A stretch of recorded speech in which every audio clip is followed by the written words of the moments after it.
Hello guys, welcome back to my YouTube channel. आज हम पढ़ेंगे कुषाण वंश के बारे में। कुषाणों का उद्गम चीन का पश्चिमी क्षेत्र एवं मध्य एशिया माना जाता है। कुषाण कहाँ से आए थे? चीन साइड से आए थे, इसलिए कुषाणों का उद्गम चीन का पश्चिमी क्षेत्र और मध्य एशिया कहलाता है।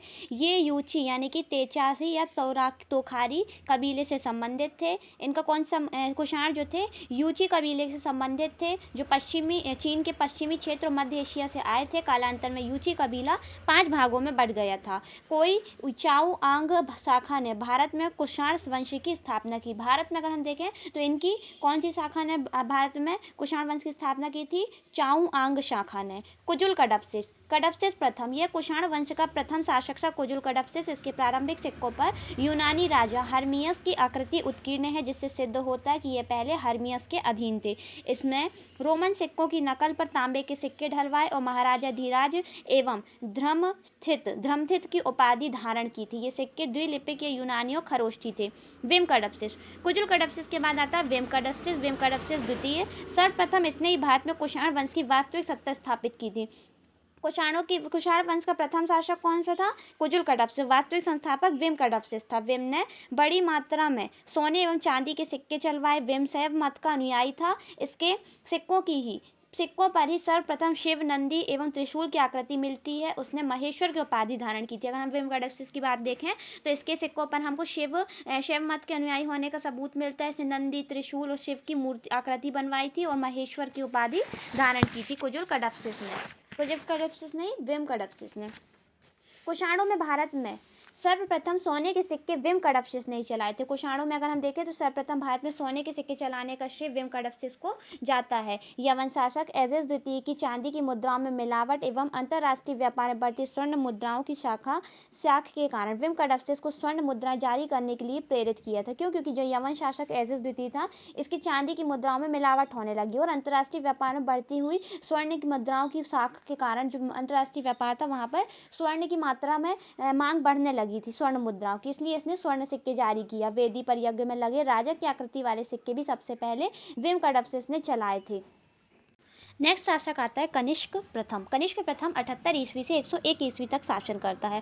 कनिष्क महानतम कुषाण शासक था, जो 78 ईस्वी में गद्दी पर बैठा एवं देवपुत्र की उपाधि धारण की थी। कनिष्क एक महानतम कुषाण शासक था जो कि 78 एडी में बैठता है गद्दी पर, साथ ही में देवपुत्र की उपाधि को धारण करता है। कनिष्क प्रथम को द्वितीय अशोक कहा जाता है। कनिष्क इसी के समय क्या हुई थी? द्वितीय बौद्ध संगीत हुई थी, इसलिए हम समझ सकते हैं क्या बोलते हैं, द्वितीय अशोक भी कहते हैं। ऐसे करके रिलेट कर लिया। अशोक, कनिष्क, अशोक है ना, तो तृतीय अशोक की उपाधि कनिष्क को दी गई है। कंकाली टीला अभिलेख, मथुरा से हमें कंकाली टीला अभिलेख मिलता है, जिसमें कनिष्क को महाराजा धीराज देवपुत्र कनिष्क कहा गया है।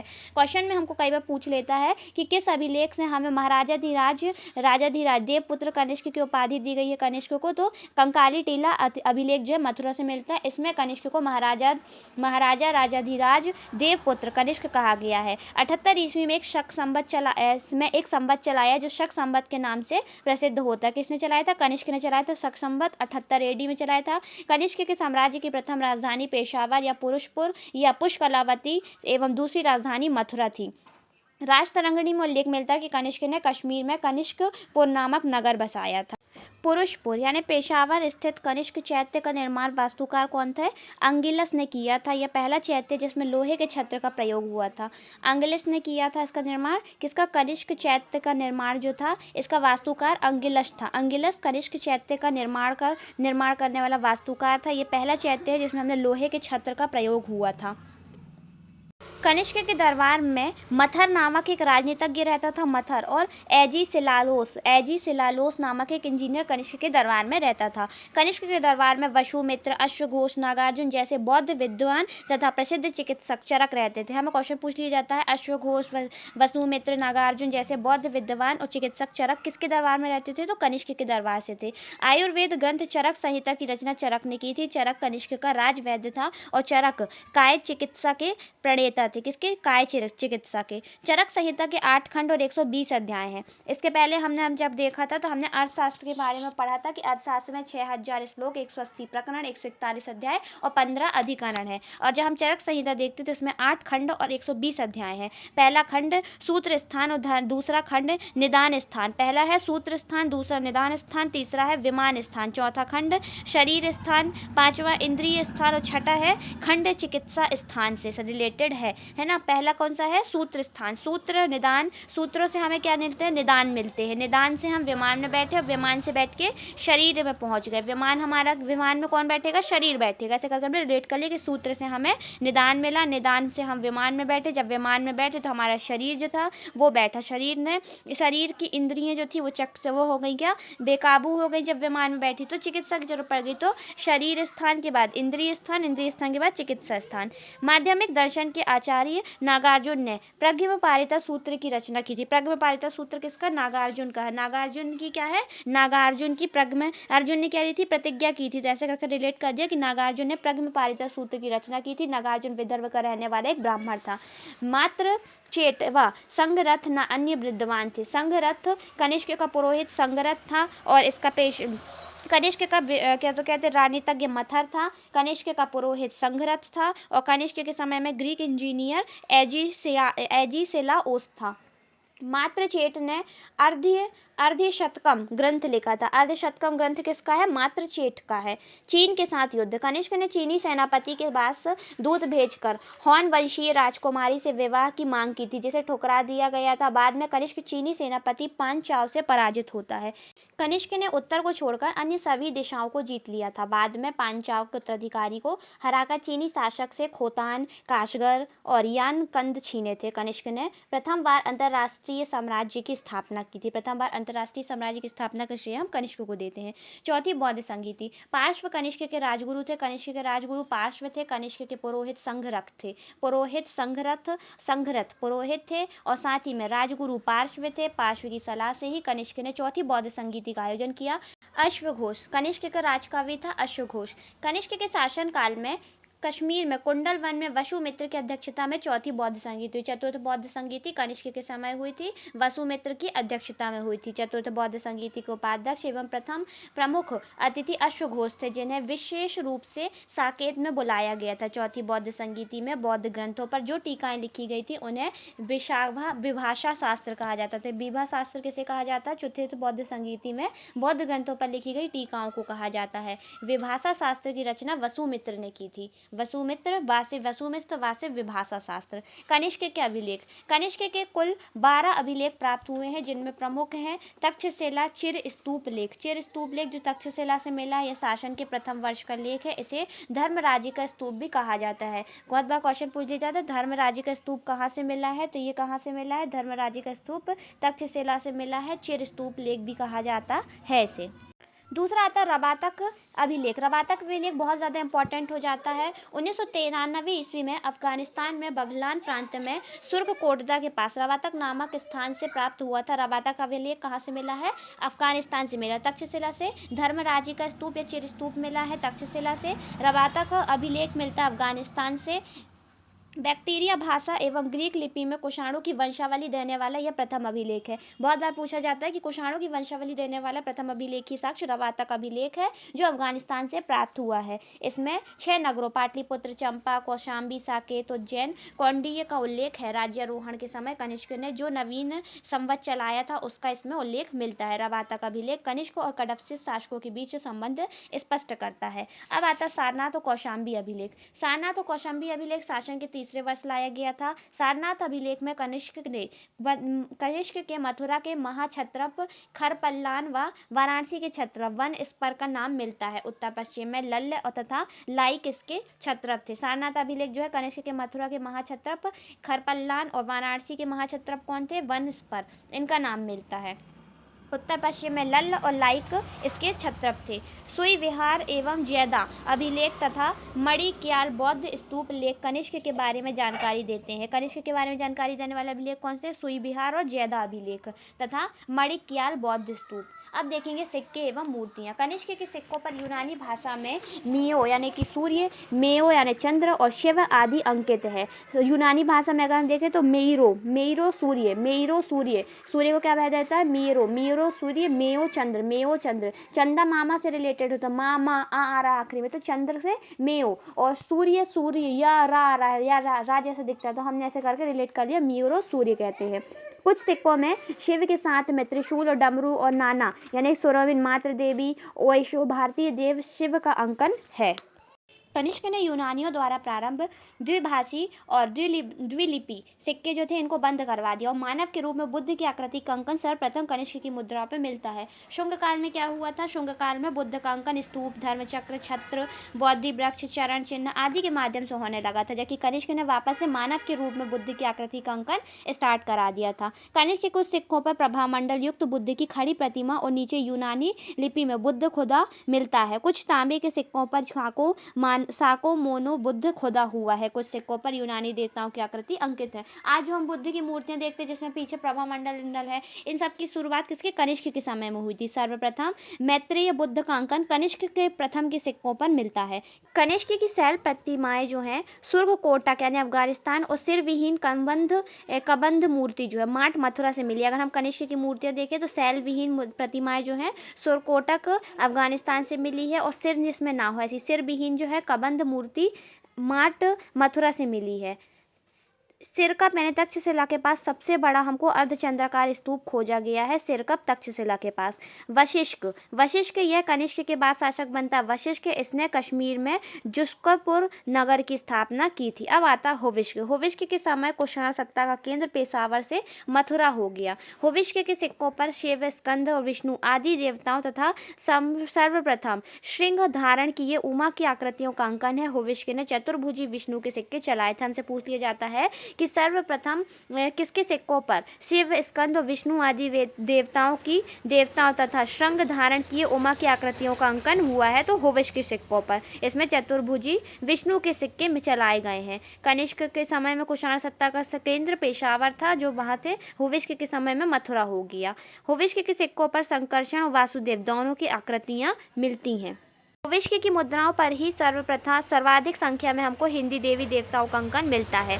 हुविष्क का मथुरा लेख से हमें क्या ज्ञात होता है कि श्रेणियां बैंक का कार्य करती थी। इसमें आटा पीसने वाली श्रेणी का उल्लेख है। सबसे इंपॉर्टेंट क्वेश्चन है कि श्रेणियों यानी बैंकों का कार्य करती थी श्रेणियां जो थी ये हमको कहाँ से पता चलता? तो हुविष्क के मथुरा लेख से पता चलता है और इसमें आटा पीसने वाली श्रेणी का भी उल्लेख मिलता है। वासुदेव प्रथम कनिष्क कुल का अंतिम महान शासक वासुदेव प्रथम होता है। वासुदेव प्रथम कुषाण शासक था जिसका नाम भारतीय देवताओं पर था। वासुदेव भारतीय देवता है, इनके नामों पर नाम रहने वाला प्रथम शासक था वासुदेव प्रथम। वासुदेव के स्वर्ण और तांबे के सिक्के प्राप्त हुए थे। सिक्कों पर शिव और उमा का चित्र है। एक सिक्के पर शिव का हाथी के साथ अंकन है। कुषाणों ने भारत में सर्वप्रथम शुद्ध स्वर्ण मुद्राएं निर्मित करवाई थी। अब नोट करने वाली बात है कि प्रथम बार स्वर्ण मुद्रा जो थी इंडो ग्रीक शासकों ने चलाई थी, लेकिन बृहद स्तर पर कुषाणों ने चलाई थी। बहुत ज़्यादा मात्रा में कुषाणों के समय में स्वर्ण मुद्राएं चली, लेकिन पहली बार स्वर्ण मुद्राएं जो थी इंडो ग्रीक शासकों द्वारा चलाई गई थी। सर्वाधिक स्वर्ण मुद्राएं गुप्तों ने चलवाई थी। बृहद स्तर पर कुषाणों ने, सर्वाधिक स्वर्ण मुद्राएं गुप्तों ने और प्रथम बार इंडो ग्रीक ने चलाई थी। कुषाण शासकों में अगर हम देखें तो इन्होंने सोने और चांदी के सिक्के बहुतायता में मिलते हैं इनके, लेकिन विम कडफसिर और हुविष्क का एक एक चांदी का सिक्का भी प्राप्त होता है हमको। कनिष्क द्वितीय ने रोमन राजाओं की उपाधि सीजर और केसर उपाधि धारण की थी। कनिष्क द्वितीय की उपाधि थी सीजर और केसर की उपाधि। कनिष्क द्वितीय के आरा पाषाण अभिलेख हमको मिलता है जो कनिष्क द्वितीय के बारे में देता है। आरा पाषाण अभिलेख खरोष्टी भाषा में कनिष्क द्वितीय को महारजस रजतीरज देवपुत्रस कैसरस कहा गया है। कैसर यानी कि सीजर की उपाधि धारण करने वाला कनिष्क द्वितीय पहला शासक था। कनिष्क द्वितीय का आरा पाषाण लेख खरोष्टी लिपि में लिखा गया है जो कनिष्क द्वितीय को महरजस रजतीरस देवपुत्रस केसरस कहा गया है। केसर सीजर की उपाधि धारण करने वाला कनिष्क द्वितीय पहला शासक था। वासुदेव द्वितीय अंतिम कुषाण शासक वासुदेव द्वितीय होता है। ईरान के ससैनियस शासकों ने इसे पराजित करके कुषाण वंश का अंत कर दिया था। सिसेनियस यानी ईरानी शासकों ने वासुदेव के शिव और नंदी प्रकार के सिक्कों को ग्रहण किए जिन्हें सिसेनियस कुषाण सिक्के कहा जाता है। अब आ जाता कुषाण शासन एवं कला। कुषाण शासन शाही एवं शाहानुशाही की उपाधि धारण करते थे। कुषाणों ने भारत में द्वैध शासन यानी कि केंद्रीय शासन और प्रांतीय प्रशासन की प्रणाली शुरू की थी। जो हम 1919 में हमारे यहाँ देखते ना केंद्रों में द्वैध शासन लागू हो गया था, ये सब चीज़ें कुषाणों के काल में भी स्टार्ट हो गई थी। कुषाणों ने भारत में द्वैध शासन की स्थापना की थी, जबकि शकों ने संयुक्त शासन प्रणाली चलाई थी। शकों को क्या था? शक होता था कि कोई फूट ना डाल दे, तो उनके समय में किसी को भी शक करते रहते रहे, हर किसी पर हर चीज़ का समाधान थोड़ा ऐसे करके रेट कर लो कि उस समय कोई अलग नहीं हो पाया, सब साथ में रहते थे। तो शकों ने संयुक्त शासन प्रणाली स्टार्ट की और द्वैध शासन प्रणाली कुषाणों ने स्टार्ट की। उन्होंने चीनी सम्राटों की उपाधि स्वर्णपुत्र के अनुकरण पर देवपुत्र की उपाधि धारण की। सर्वप्रथम देवपुत्र की उपाधि कनिष्क प्रथम ने धारण की थी। देवपुत्र की उपाधि धारण करने वाला प्रथम शासक कनिष्क प्रथम था। उन्होंने रोमन सम्राटों के अनुकरण पर देवकुल की उपाधि स्थापना की, जो मंदिर की तरह ही था, जब कुषाण सम्राटों की मूर्ति रखी जाती थी। माट यानी मथुरा और सुरकोटल यानी अफगानिस्तान, खलियान और शालकोट से देवकुल मिले हैं। देवकुल कहाँ से मिले हैं? माल, मथुरा, सुरकोटक, अफगानिस्तान, खलियान, शालकोट से। अक्षय निवि न्यास संपत्ति का प्रारंभ भी कुषाणों के समय होता। अक्षय निवि बोलते हैं ना इसको, धन संचय न्याय संपत्ति अक्षय निवि, इसका स्टार्ट भी कुषाणों ने किया था। मथुरा लेख के अनुसार कुषाण काल में ग्रामों का शासक जो था ग्रामीण द्वारा चलाया जाता था। कुषाण काल बड़े स्तर पर सांस्कृतिक सम्मिश्रण का काल था। गंधार एवं मथुरा कला और सिक्कों से सांस्कृतिक सम्मिश्रण का पता चलता है हमको, है ना। तो कुषाण काल बड़े स्तर पर सांस्कृतिक सम्मिश्रण का काल था। गंधार और मथुरा कला और सिक्कों से हमको वहाँ की सांस्कृतिक सम्मिश्रण का पता चलता है। भारत में चमड़े के जूते बनाने, लंबे कोट पहनने और पतलून बनाने का प्रचलन कुषाण काल में होता है। जो आज हम पतलून पहनते, लंबे कोट पहनते, चमड़े के जूते पहन रहे हैं, ये कुषाणों की देन है। कुषाण सिक्कों में शासकों को लंबा कोट, पतलून और जूते पहने दिखाया गया है। कुषाणों ने भारत में सर्वाधिक तांबे के सिक्के जारी किए थे। समघोष यानी कि पंजाब से लाल चूना पत्थर की यक्षी की प्रतिमा मिली है। अब हम देखेंगे कलिंग नरेश खारवेल के बारे में। खारवेल का हाथी गुम्फा विलेख उदयगुरी यानी कि पूरी उड़ीसा की पहाड़ियों से मिला है। खारवेल चेदी वंश का शासक था। खारवेल चेदी वंश का शासक था, जिसका प्रथम शताब्दी ईसा पूर्व में उदय होता है। इस वंश को महामेघवाहन वंश भी कहते हैं। खारवेल का जो वंश था इसको क्या बोलते हैं? महामेघवाहन वंश कहते हैं। महामेघवाहन चेदी वंश का प्रथम शासक था। खारवेल दूसरा व महाराज चेदी वंश का प्रथम शासक महामेघवाहन था। खारवेल इस वंश का दूसरा शासक था और महाराज कुदेव तीसरा शासक था। पातालपुर गुहालेख महाराज कुदेव का है। पातालपुर गुहालेख किसका है? पाताल में कौन थे? पाताल की गुफाओं में थे महाराजा कुदेव। खारवेल का हाथी गुम्फा अभिलेख इसके शासन के 13वें वर्ष की घटनाओं की क्रमबद्ध प्रशस्ति है। हाथी गुम्फा में खारवेल की राजर्षि, कलिंगाधिपति, भिक्षु सम्राट धर्मराज कहा गया है। हाथी गुम्फा में खारवेल को राजश्री, कलिंगाधिपति कलिंग को जीतने वाला कलिंगाधिपति, भिक्षु सम्राट यानी कि भीख मांगने वाला सम्राट और धर्मराज कहा गया है। शासन के 8वें वर्ष में राजा खारवेल ने उत्तर भारत में गोरखगिरी पर्वत को पार करके यवन राजा दिमिति को पराजित किया था। शासन के 11वें वर्ष में खारवेल के दक्षिण भारत के तमिल देश संघ तामिर देश संगठम को पराजित किया। यह तमिल प्रदेश के 3 राजाओं का संघ तथा पिथुंड नगर को ध्वस्त किया। 12वें वर्ष उत्तर भारत के सैन्य अभियान में मगध नरेश बेहस्ती मित्र को पराजित किया और कलिंग की जिन प्रतिमा जिसे 300 वर्ष पूर्व नंद शासक मगध ले गया था को लेकर अपनी राजधानी वापस लौटा। 12वें वर्ष दूसरे अभियान में पांड्यों की राजधानी पर जल एवं थल मार्ग से आक्रमण करके उसका अंतिम सैन्य अभियान था। राज्याभिषेक के 13वें वर्ष में उसने उदयगिरी में 19 और खंडगिरी में 16 सहित कुल 35 गुफाओं का निर्माण जैन भिक्षुओं के आवास हेतु करवाया था। राज्याभिषेक के 13 वर्ष में 35 गुफाएं बनवाता है, 19 उदयगिरी की और खंडगिरी की 16 गुफाओं को। उदयगिरी में रानी गुम्फा और खंडगिरी में अनंत गुम्फा की गुफाओं में उत्कीर्ण भित्ति चित्रकला की दृष्टि से उच्च कोटि के। उदयगिरी में रानी गुम्फा और खंडगिरी में अनंत गुफा। खंडगिरी में खंड कितने होते हैं? अनंत खंड कर सकते तो रिलेट कर लिया। खंडगिरी में अनंत गुफा और उदयगिरी किसका होगा? रानी का होगा, तो रानी गुफा। खारवेल जैन धर्मावलंबी था और संगीत में भी रुचि रखता था। अब हम देखेंगे मौर्यकालीन समाज।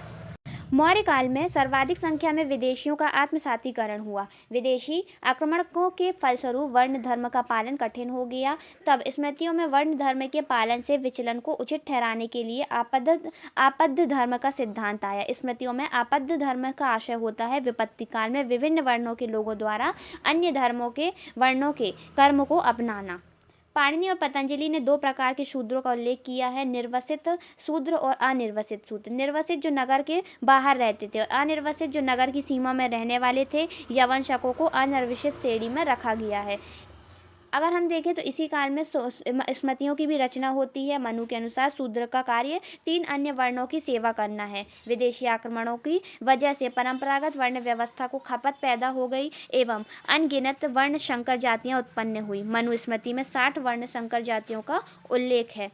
मनुस्मृति में कहा गया है कि पवित्र धार्मिक संस्कारों तथा ब्राह्मणों की अवहेलना करने के कारण ही यवन, शक, पहलव आदि जातियां धीरे धीरे श्रेणी में गिर गईं। भगवत पुराण में कहा गया है कि ये जातियां विष्णु पूजन से पवित्र हो जाती हैं। महिलाओं की माँ के रूप में पूजा होती है। मनुस्मृति के ने विधवाओं के मुंडन की संतुति की है। जो मनुस्मृति ये बताती है कि जो विधवाएं थी इनका मुंडन होता था। मनु ने कहा यत्र नायस्तु पूज्यते रमते तत्र देवता। मनुस्मृति में क्या बोला गया है कि यत्र नार्यस्तु पूज्यते, जहाँ नारी की पूजा होती है, रमन्ते तत्र देवता, वहीं पर देवताओं का वास होता है। मनुस्मृति में 8 प्रकार के विवाहों की चर्चा है। मनु ने नियोग को क्या बताया, पशु धर्म कहा है। मनु के अनुसार जिस स्त्री को पति ने छोड़ दिया हो, जो विधवा हो गई हो, यदि वह अपनी इच्छा से दूसरा विवाह करे तो वह पुनर्भू तथा उनकी संतान पुनर्भव कहलाती थी।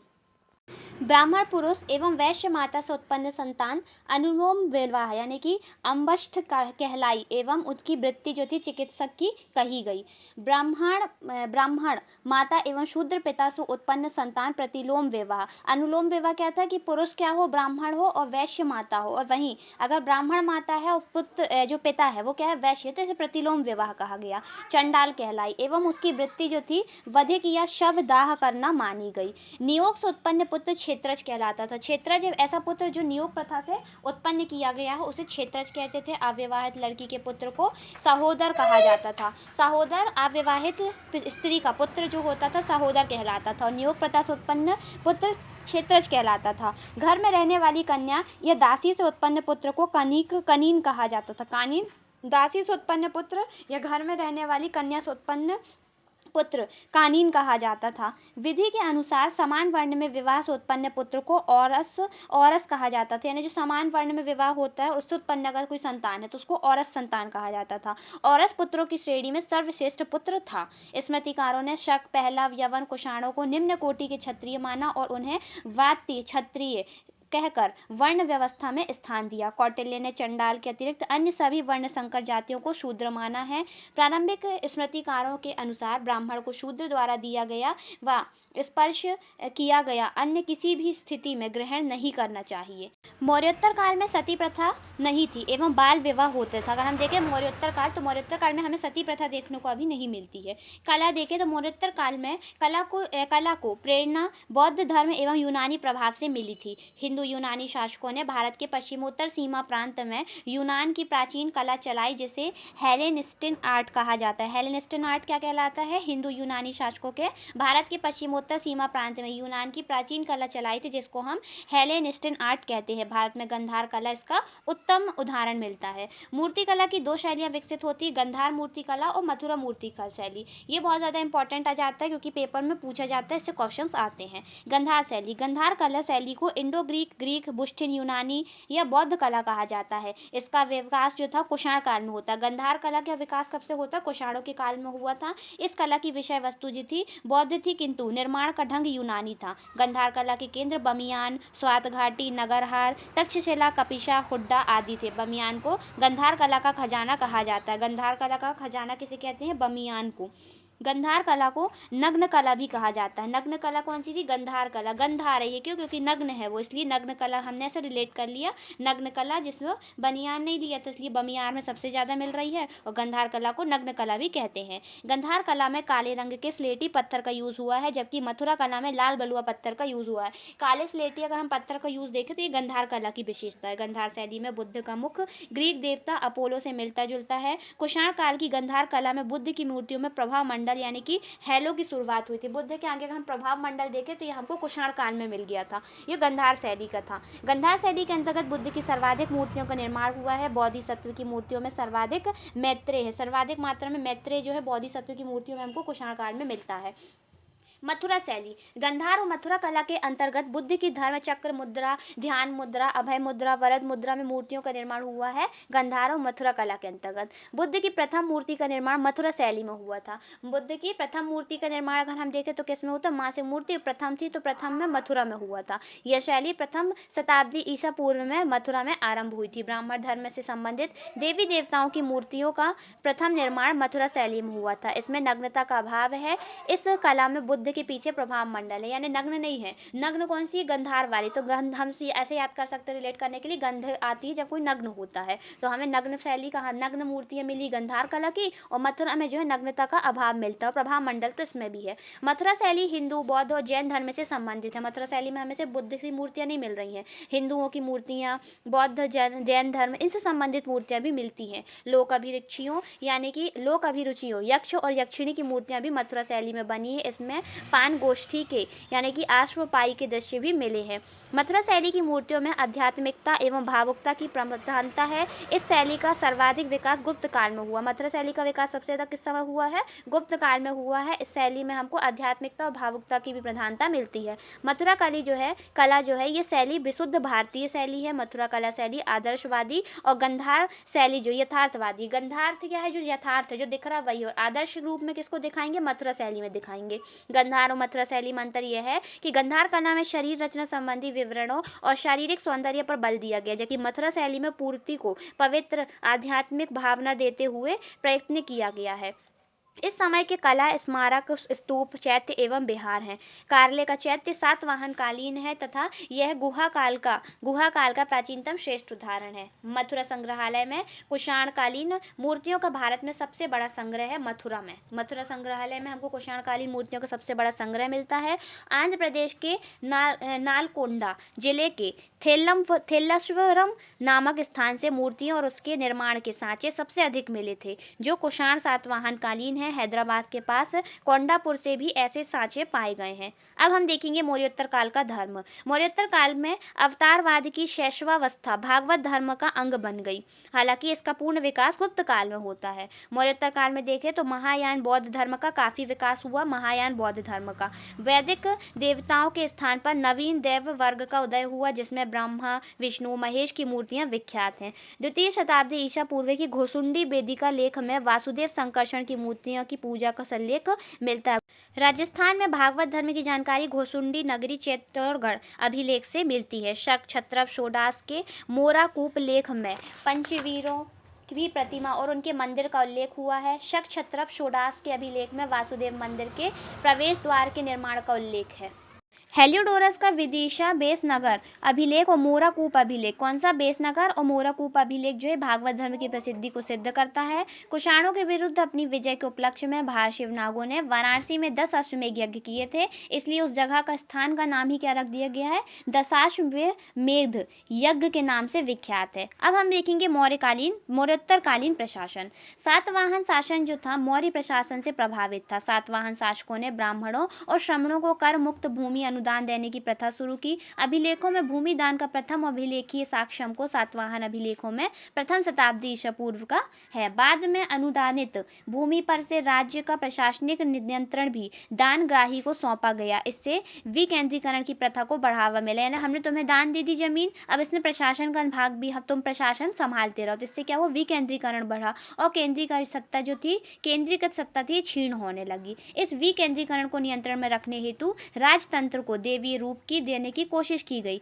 कि राजा जो है देवता के समान है, राजा की आज्ञा ही सर्वप्रथम। ये क्या है? राजत्व का सिद्धांत दिया गया। गौतमीपुत्र सतकर्णी की तुलना कई देवताओं से की गई। शक और पार्थियन शासकों ने संयुक्त शासन की प्रथा शुरू की। संयुक्त शासन की इस प्रथा आता है हमारे पास बहुत बार पूछने के लिए, किसने शुरू की थी? तो शक और पार्थियन ने संयुक्त शासन की प्रथा शुरू की। इसमें युवराज जो था राजा के काल में ही सत्ता में बराबर भागीदारी देता था। शक कुषाण काल में प्रशासन में सामंतीकरण की शुरुआत हुई। अगर हम देखें तो संयुक्त शासन की व्यवस्था शक और पार्थियन ने लाया है। शक जो थे, मान लो कि हम किसी के ऊपर शक करते हैं तो क्या होता है? उससे किसी में फूट नहीं डल पाती। हर चीज़ हम शक की नज़र से देखते रहते तो हर चीज़ एकत्रित रहती है और कोई भी गलती नहीं होती। तो शक और पार्थियन जो थे इन्होंने संयुक्त शासन प्रथा शुरू की। और शक और कुषाण थी। अब शक और कुषाणों ने मिलकर क्या किया? इनके पास बहुत सारी जगहें थी, तो उनका शासन एक साथ नहीं संभाल पा रहे थे भाई, इनका साम्राज्य बड़ा था, तो इन्हें सामंतीकरण की प्रथा शुरू कर दी। सर्वप्रथम अश्वघोष ने बुद्ध चरित्र में सामंत शब्द का प्रयोग जागीरदार यानी कि अधीनस्थ शासक के लिए किया है। अगर हम देखें तो सामंत शब्द का सर्वप्रथम प्रयोग हमको कहाँ मिलता है? बुद्धघोष की अश्वघोष की बुद्ध चरित्र में मिलता है, जिसमें जागीरदार के रूप में किया गया है। कौटिल्य ने सामंत शब्द का प्रयोग स्वतंत्र पड़ोसी के रूप में किया है। कौटिल्य जो है सामंत को स्वतंत्र पड़ोसी के रूप में वर्णित करता है।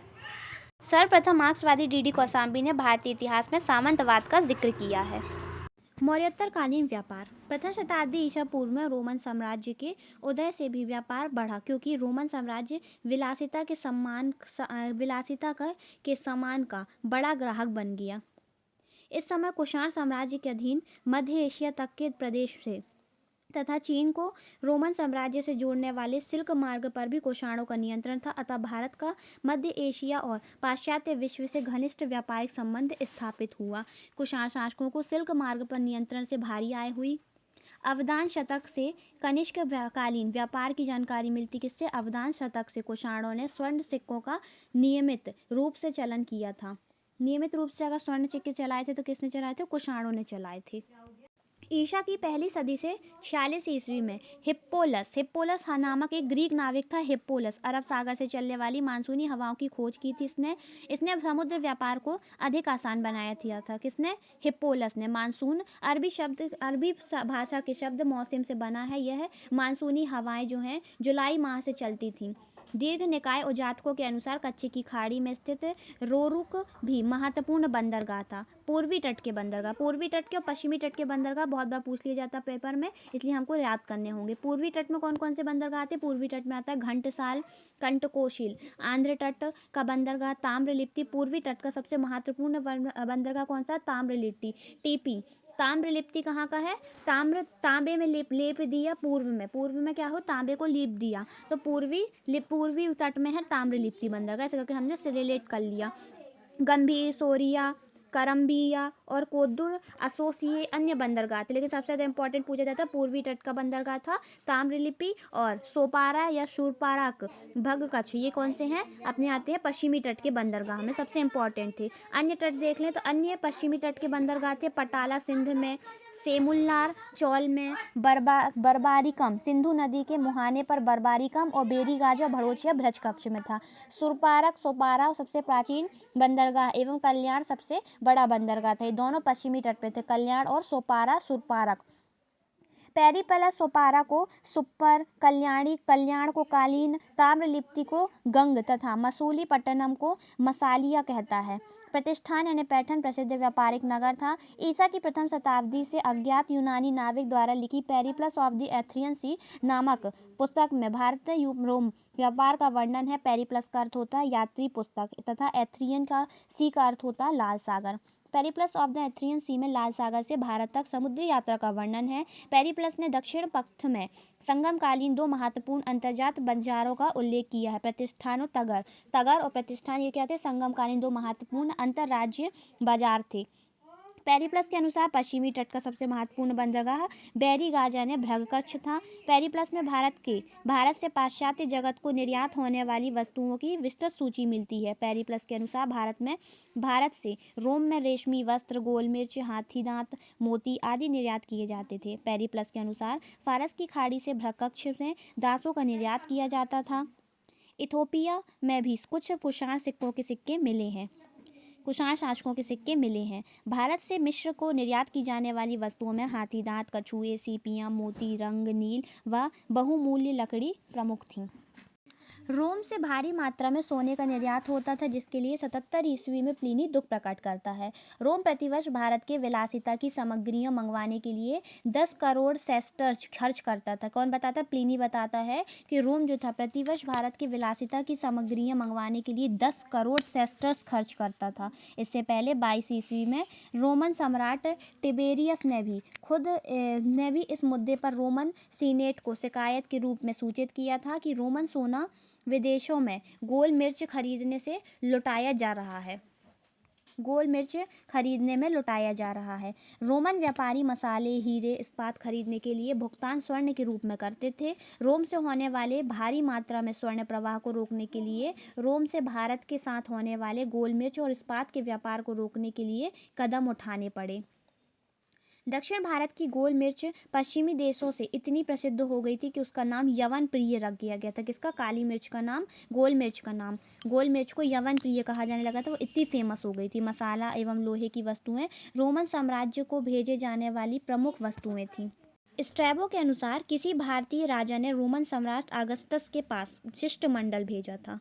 रोमन लोगों ने सर्वप्रथम दक्षिण भारत में व्यापार आरंभ किया, अतः उनके सबसे ज़्यादा सिक्के दक्षिणी राज्य में मिलते हैं। अरेकिमेडू को पेरिप्लस ऑफ द एथ्रियन सी में पैडोक नाम से संबोधित किया गया। पैडोक नाम से पेरिप्लस ऑफ द एथ्रियन सी में अरिकामेडू को क्या किया गया है, संबोधित किया गया है। मुद्राओं पर लेख लिखना व विनिमय में नियमित रूप से मुद्रा का प्रयोग मौर्योत्तर युग की सबसे बड़ी देन थी। मौर्योत्तर काल में सबसे ज़्यादा हम देखें तो मुद्रा का यूज़ शुरू हुआ था। मुद्राओं पर लेख लिखना विनिमय में सबसे ज़्यादा मुद्रा का यूज़ करना भी मौर्योत्तर काल में स्टार्ट हुआ। कुषाणों ने उत्तरी और उत्तरी पश्चिमी भारत में सर्वाधिक मात्रा में तांबे के सिक्के चलाए थे। कुषाणों ने सबसे ज़्यादा मात्रा में तांबे के सिक्के चलाए थे। इंडो ग्रीक ने सोने के सिक्के लेके आए थे। शीशे के सिक्के सातवाहन काल में आए थे। कुषाण शासकों ने दीनार नामक स्वर्ण मुद्सोमक रोमन संपर्क के फलस्वरूप चलाई। दीनार गुप्त काल में अत्यधिक लोकप्रिय हुआ।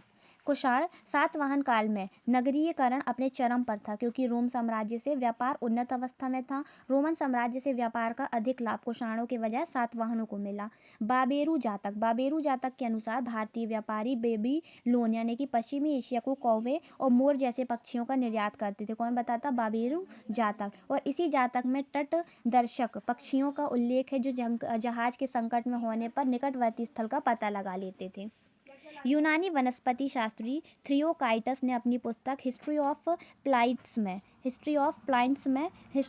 किसकी पुस्तक है? तो थ्रियोकाइटस की पुस्तक है।